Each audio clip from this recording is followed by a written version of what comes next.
O Senhor esteja convosco.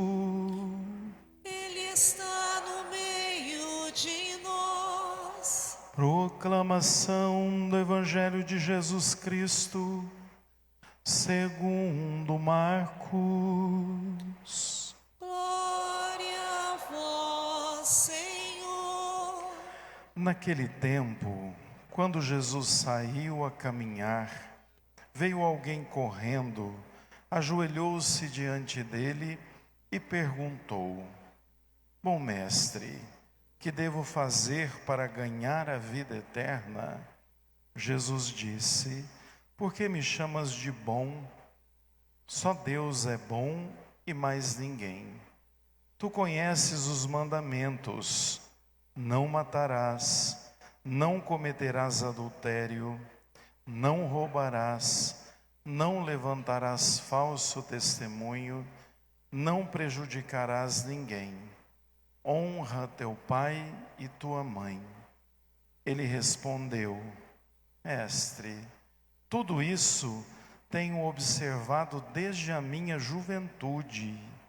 Jesus olhou para ele com amor e disse: Só uma coisa te falta. Vai, vende tudo o que tens e dá aos pobres, e terás um tesouro no céu. Depois, vem e segue-me. Mas quando ele ouviu isso, ficou abatido e foi embora, cheio de tristeza, porque era muito rico. Jesus então olhou ao seu redor e disse aos seus discípulos: Como é difícil para os ricos entrar no reino de Deus. Os discípulos se admiravam com essas palavras, mas ele disse de novo: Meus filhos, como é difícil entrar no reino de Deus.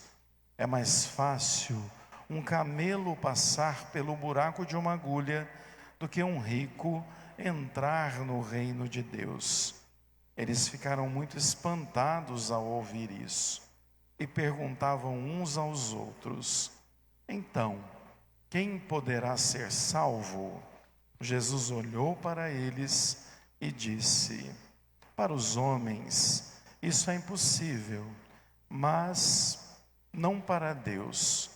Para Deus tudo é possível. Pedro então começou a dizer-lhes: Eis que nós deixamos tudo e te seguimos. Respondeu Jesus: Em verdade vos digo, quem tiver deixado casa, irmãos, irmãs, mãe, pai, filhos, campos por causa de mim e do Evangelho, receberá 100 vezes mais agora, durante essa vida. Casa, irmãos e irmãs, mães, filhos e campos com perseguições, e no futuro a vida eterna. Palavra da salvação. Glória a vós, Senhor. Saciai-nos, ó Senhor, com vosso amor, e exultaremos de alegria. Saciai-nos, ó Senhor, com vosso amor, e exultaremos de alegria. Caríssimos irmãos e irmãs, celebramos o 28º domingo do tempo comum com um convite a percebermos que onde está o nosso tesouro, aí estará também o nosso coração.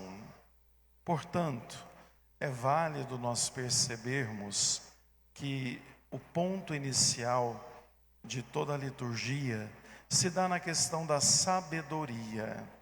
A primeira leitura, na sabedoria, pergunta-se então qual é a maneira de ser sábio.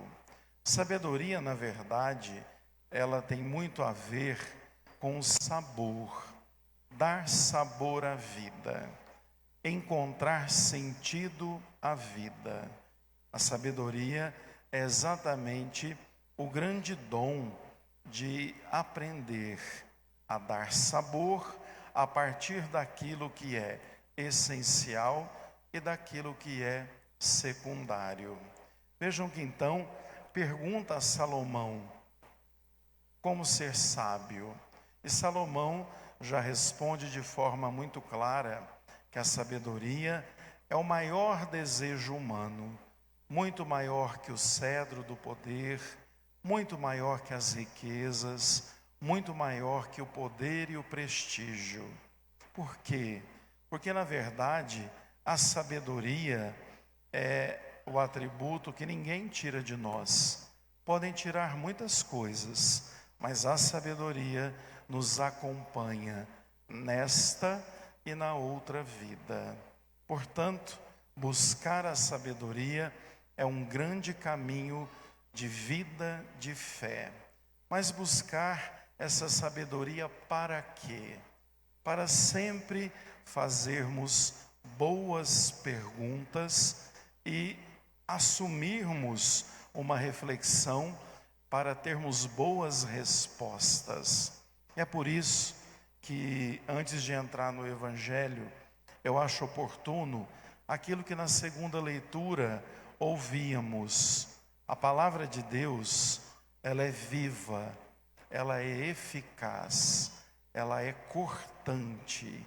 Tudo isso para dizer que a sabedoria está muito relacionada à vivência da Sagrada Escritura, daquilo que o próprio Deus propõe, de termos claro que caminhamos em busca do sentido da vida, mas também de associarmos a nossa vontade à vontade de Deus, que é a pura sabedoria. E a palavra nos ajuda nisso. A palavra nos ajuda a ter em nós os mesmos sentimentos de Cristo, que quer dizer sabedoria, que quer dizer ter sabor na vida, ter sentido para viver. Aí veja que, percebendo a importância da sabedoria e da Sagrada Escritura para nos direcionar, nós vamos a um evangelho, que é um evangelho bastante curioso, cheio de enigmas e que nos chama a uma reflexão muito importante acerca das nossas prioridades de vida. Vejam então que começa dizendo que um homem veio até o encontro de Jesus, ajoelhou-se diante dele e perguntou: Bom mestre, o que devo fazer para ganhar a vida eterna? É interessante que Jesus certifica da pergunta dele, dizendo: olha, é só Deus que é bom. Então, tem certeza do que você está me perguntando? E aí veja que a pergunta também é uma pergunta um tanto quanto baseada no mérito ou na recompensa. Ele está dizendo assim: o que eu tenho que fazer para me salvar? A gente precisa notar que a salvação não é mérito nosso. A gente não se salva porque a gente quer ou porque a gente faz alguma coisa. A gente se salva porque é a vontade de Deus que nos dá a sabedoria para bebermos de tudo aquilo que é originalmente nosso. O amor, a justiça, a verdade, a retidão, tudo isso é originalmente nosso, é referência de sabedoria. Ou seja, eu tenho que viver conforme a sabedoria de Deus, mas é Ele que salva, é vontade dEle, é mérito dEle e não mérito nosso. E aí veja, Jesus olha para ele e fala: olha, você conhece os mandamentos, né? É um bom judeu. Você vive o não matar, o ser fiel, o não mentir, o não enganar ninguém. Você também parece que honra o pai e a mãe, não prejudica as pessoas. E ele diz: verdade. Desde a minha juventude eu sou assim, eu sou bonzinho, faço tudo o que está nos mandamentos. Aí então Jesus olha para ele e diz assim: só falta uma coisa. Você agora vai vender tudo aquilo que você tem e vai distribuir aos pobres. Veja, o que Jesus faz aqui é, na verdade, despertar nele o que é prioritário, o que é mais importante, levando em conta que ele era uma pessoa muito rica, muito apegada, que acumulava coisas. Isso fica muito claro, porque ele vai embora decepcionado. Ele vai embora fazendo opção pela riqueza, por aquilo que ele tem. Jesus, na verdade, quando a gente faz perguntas a ele, ele responde, mas ele responde exatamente naquilo que a gente precisa crescer. E aí Jesus então pede a ele: a sua segurança, que não é Deus, mas é a sua riqueza, você vai ter que deixar ela para aprender a confiar de fato no próprio Deus. Aqui fica-nos claro que após essa orientação, ele diz: depois disso, você vem e segue-me. Narra-nos o Evangelho, que aquele homem era muito rico, foi embora, não quis fazer opção por Jesus. E aí os discípulos ficam espantados, assustados. Por que eles ficam assustados? Porque naquela época, como até nos dias de hoje, as pessoas associam a bênção a dinheiro, a riqueza, a poder. Vejam que nós temos até comunidade de fé que vai dizendo assim: antes eu não tinha nada, aí eu encontrei Deus, agora eu tenho um carro, uma empresa, não sei quantos funcionários, porque Deus me honrou. Vejam, associar Deus à prosperidade é algo muito delicado, porque na verdade uma coisa não tem a ver com outra. Não quer dizer que o fato de não ser rico, que é amaldiçoado, como também não quer dizer o fato de ser rico e que Deus não goste de você. Na verdade, nós temos que ter muita clareza que o problema é a prioridade. Tem muitos ricos que, na verdade, ajudam muito, colaboram muito, fazem muita caridade, doam, ajudam as paróquias. Vejam, o problema não é a riqueza. O problema é quando colocamos o poder, o prestígio e a riqueza acima do próprio Deus. E aí a gente sempre vai caminhar com um vazio, tentando procurar resposta diante daquilo que a gente não encontra. E aí a grande pergunta vem: o que eu tenho que fazer para ir para o paraíso? E aí fica-nos evidente que além de viver os mandamentos, ter a Deus como único Senhor. O nosso Deus não pode ser o dinheiro. O nosso Deus não pode ser o poder. O nosso Deus não pode ser a conta bancária, porque tudo isso, gente, passa. Nós não vamos levar nada.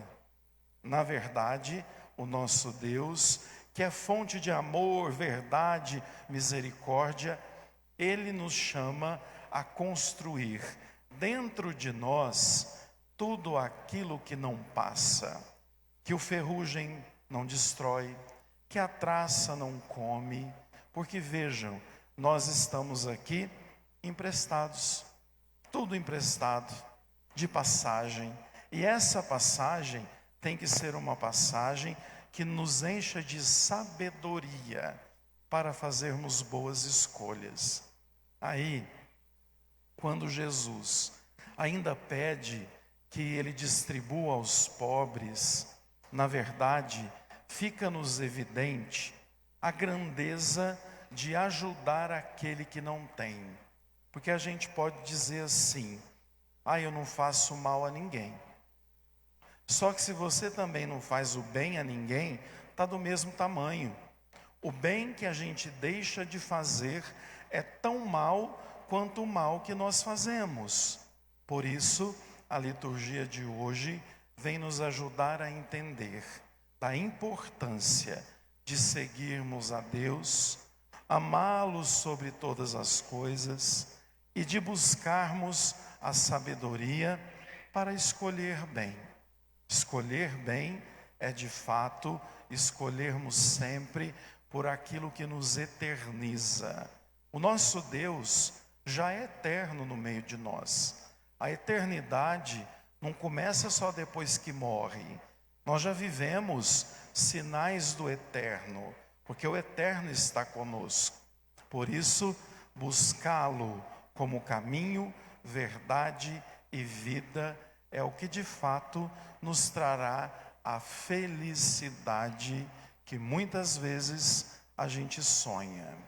Que Deus abençoe e que sejamos de fato aqueles que escolhem por primeiro o reino de Deus.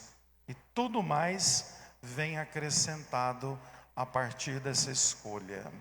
Louvado seja o nosso Senhor Jesus Cristo. Para sempre seja louvado.